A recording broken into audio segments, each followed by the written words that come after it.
You are about to embark upon the great crusade toward which we have striven these many months. The eyes of the world are upon you. 80 years later, Marvin Gilmore, who turns 100 this year, still remembers. I became a man and a soldier overnight. Early morning, June 6, 1944, Gilmore and his fellow soldiers in an all-black anti-aircraft artillery battalion were part of an armada of more than 7,000 ships and boats on the English Channel, supported by about 12,000 Allied aircraft. Their orders: invade Nazi-occupied France. General Eisenhower warned it would not be easy. Your enemy is well-trained, well-equipped, and battle-hardened. He will fight savagely. Being African-American, we were the first on the line. The price of a liberated Europe was paid in lives. Gilmore saw it firsthand on Utah and Omaha beaches. When we climbed that hill, all we were trained to kill or be killed. War is gruesome. And I think most soldiers came back, we don't talk about it.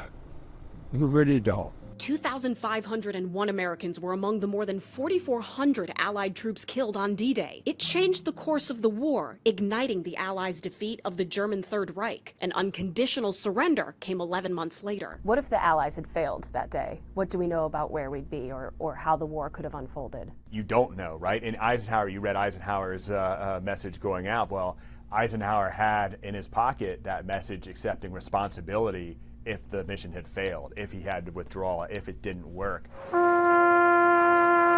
Memorials like this one in Normandy are a tribute to the bravery and sacrifice of veterans like Gilmore and those who never came home. They also serve as a reminder of what we owe them. And I think showing that gratitude by living in the way that honors them. There's a phrase that goes, the best way to honor our troops is to be an American worth fighting for. Yeah, that's the key.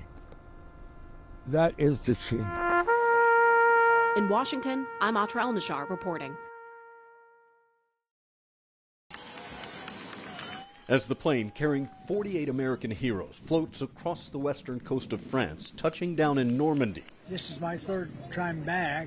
One of those on board, First Lieutenant Wally King, remembers the first time he made the flight. One of 75 combat missions the fighter pilot flew during World War II. What we were doing was very dangerous work with low-level dive bombing and strafing. But it was nothing but devastation when I saw it that time. This time, 8 decades later, King and a handful of veterans have come back. The music and fanfare can't drown out memories of the horror that was part of their first trip here. And I was in the first wave with 90-millimeter gun. You don't know what we're seeing, really.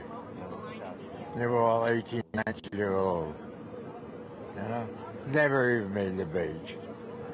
And it was loaded, believe me. Still, they're drawn to this place, they say, to honor the men and women they call heroes, each marked by a single white headstone. The ones that are my buddies here, yes, sir. These are all brothers in arms. This group is, frankly, the last of the survivors, now fighting not enemy soldiers, but time. They're now, most of them, 100 years old or over.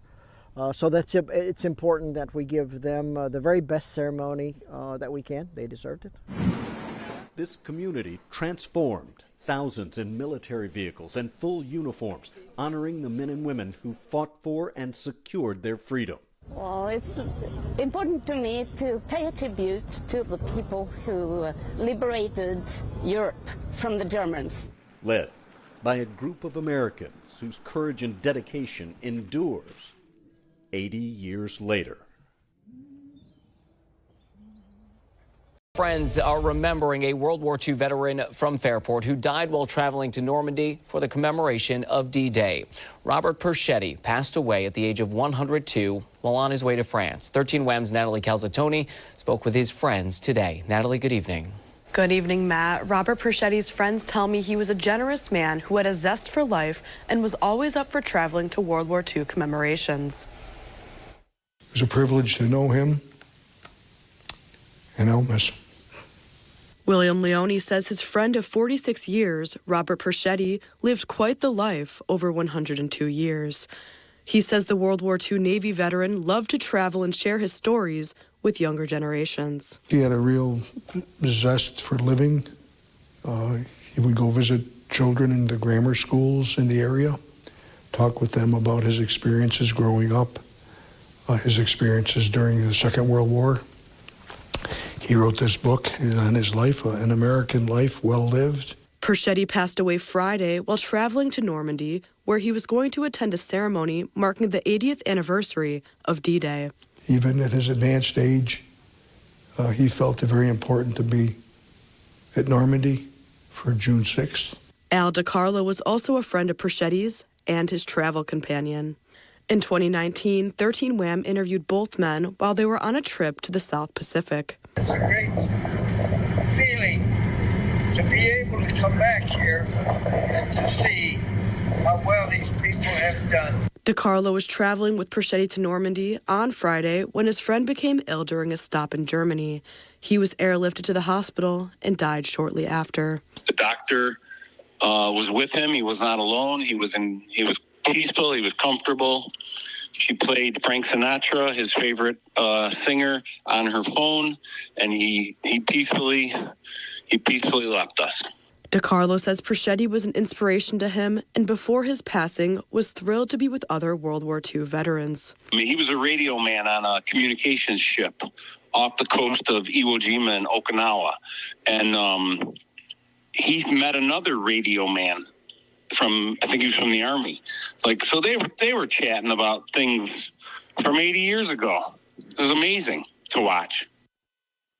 William Leone tells me as of right now, there is not a set funeral date for Robert, but it'll be held at St. Jerome's Church in East Rochester.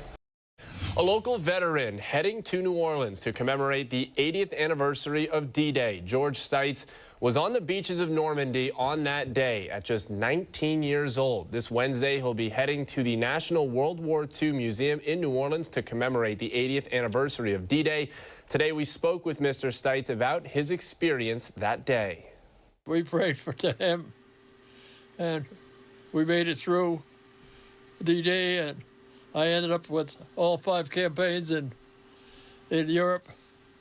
I spent 30 months overseas, and at 19, you grow up in a hurry.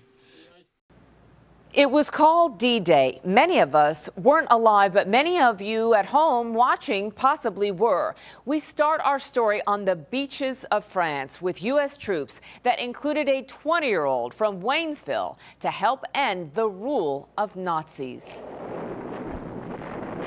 The storming of the Normandy beaches in France, June 6, 1944, brought thousands of American soldiers to free Western Europe from Hitler. More than 10,000 forces were killed, their sacrifice giving the Allies a foothold. A year later, the Nazis would surrender.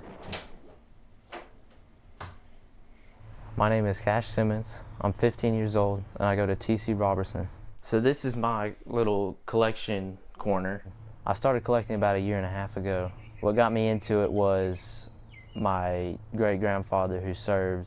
Cash found his great-grandfather William Stevens's medals and uniform in his grandparents' closet. In this cubby, he keeps his artifacts. These are his medal boxes. Bill grew up in Waynesville and served as an infantryman in an advance team that landed on French beaches in 1944 facing booby traps and mines. They were first to complete their mission on a French island. Make sure it was free of any Germans that were hiding out. His great-grandfather went on to liberate numerous small French towns. This, a German Labor Party flag he brought home. Here, his multiple medals. He was awarded the Bronze Star while acting as platoon leader. Plus a Purple Heart, along with his great-grandfather's belongings. Merritt, he was from Columbia, South Carolina, and he flew 30 missions. It makes me feel like I'm saving history and preserving it, which gives me a good feeling. He's preserved 25 servicemen's histories with deep knowledge of his great-grandfather's 24th Cavalry Reconnaissance Squadron. Writer Mike Hind in France has solicited Cash's help for a book. It was thanks to Cash and the material that he's collected that we've now got the clearest possible picture of who it was that landed on these islands before the actual main D-Day landings even began. This was going to be thrown away. For Cash, it's about honor with groupings from all service fields. While it began with his great-grandfather Bill, it continues by revering others. This guy died for his country, and he gave the ultimate sacrifice for a good cause, freedom.